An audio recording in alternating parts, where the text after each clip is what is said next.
আসসালামু আলাইকুম ওরহমতুল্লাহি ওবরাকাতু। সুপ্রিয় দর্শক শ্রোতামণ্ডলী, কাছে ও দূরে, দেশ ও প্রবাস থেকে যে বা যারা আজ আমাদের ভিডিওটি দেখতেছেন, সবাইকে আন্তরিক শুভেচ্ছা ও মোবারকবাদ। শুরু করছি আজকের আলোচনা। আজকের আলোচনার বিষয়বস্তু হচ্ছে পবিত্র হজ।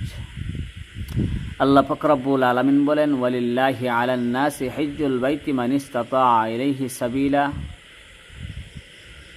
যাদের বাইতুল্লাহ যাতায়াতের সামর্থ্য রয়েছে তাদের উপরে আল্লাহ তাআলা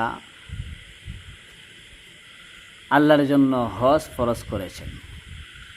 এই জন্যে হজ বলা হয়।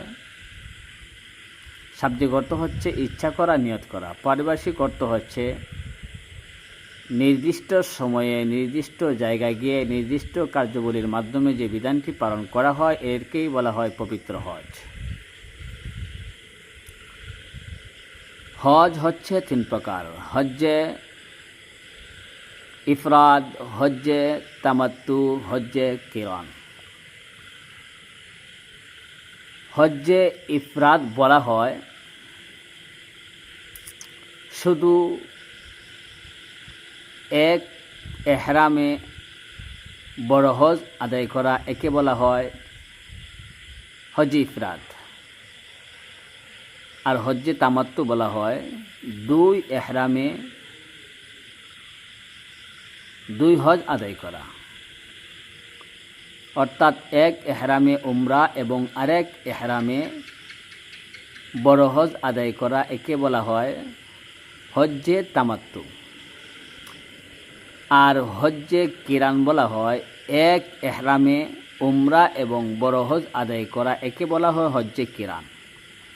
বাংলাদেশের অধিকাংশ মানুষই হাজী সাহেবগান হজ্জে তামাত্তু আদায় করেন, যা সহজ হয় আমাদের জন্য। হজ্জে তামাত্তু বলতে হাজী সাহেব গিয়ে প্রথম উমরা আদায় করবেন। উমরা আদায় করার পরে তিনি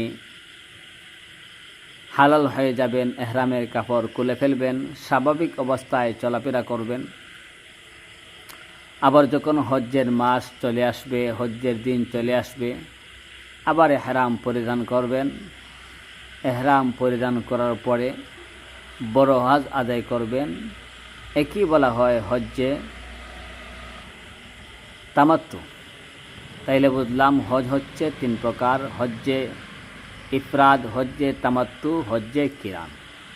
আল্লাহ তাআলা আমাদেরকে পবিত্র হজ্জের বিধান আদায় করার তৌফিক দান করুন, আমিন।